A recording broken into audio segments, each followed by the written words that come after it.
13 June Tripura বার আসর নির্বাচনকে ঘিরে তুঙ্গে নির্বাচনী প্রচার। জমাটি নির্বাচনী প্রচার আসরে বেশ হাড্ডাহাড্ডি লড়াই চলছে। একদিকে ভোট প্রচার, অপরদিকে প্যানেলকে জয়ী করার আহ্বান। সবটা মিলিয়ে জোরদার বর্ণময় প্রচার চলছে আদালত চত্বরে।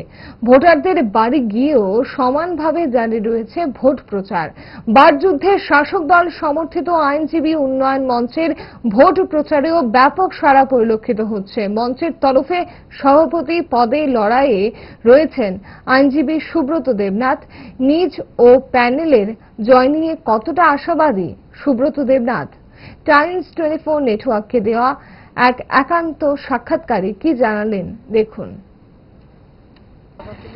আমি আইনজীবী উন্নয়ন মঞ্চের পক্ষে প্রেসিডেন্ট পদে প্রার্থী এবং আমরা বাড়ি বাড়ি যে যাচ্ছি বিপুল সাড়া পাচ্ছি এবং আমরা আশাবাদী আমাদের পুরো প্যানেল, আইনজীবী উন্নয়ন মঞ্চের পুরো প্যানেল মানে বিপুল ভোটে জয়ী হবে।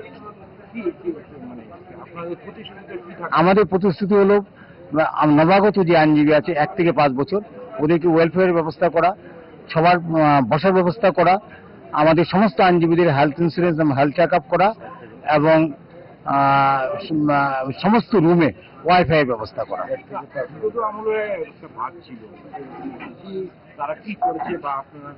ওনারা তো গত 6 বছর ছিলেন, কিন্তু আজকে আমাদের প্রতিশ্রুতি দেখে ওনারা বলছেন যে ওনারা 1 থেকে 5 বছরের ওদের জন্য ওয়েলফেয়ার ব্যবস্থা করবে, যারা নবাগত 1 থেকে 5 বছরের আইনজীবী আছে ওদের জন্য। কিন্তু ওনারা তো 6 বছর কিছু করেননি।